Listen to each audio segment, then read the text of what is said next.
Mbuji-Mayi sous la fièvre de l'accueil du président de la République, Félix-Antoine Tshisekedi. À quelques heures de l'arrivée du premier citoyen de la République, les notables de ce coin convergent vers le chef-lieu de la province du Kasaï oriental pour mobiliser les troupes.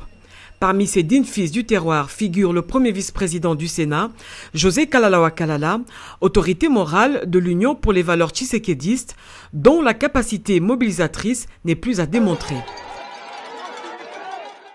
Accueillie en triomphe, la population de la ville de Mbuji-Mayi a improvisé une marche à pied de l'aéroport de Bipemba jusqu'au lieu du meeting, une manière pour elle de communier avec celui qu'ils appellent affectueusement Jokal.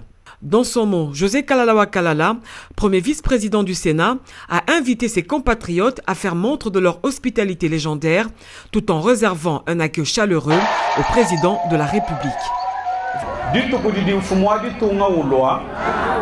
Nous multiplier fois 10. Je vous demande d'accueillir massivement le chef de l'État.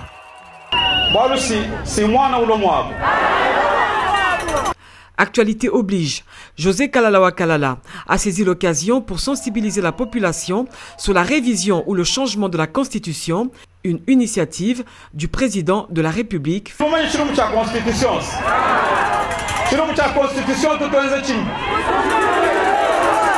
La visite du président Tshisekedi dans le Grand Kasaï en général et la ville de Mbuji-Mayi en particulier pendant les festivités de fin d'année est une opportunité et une preuve de plus de l'attachement mutuel entre le Kasaï oriental et le garant de la nation.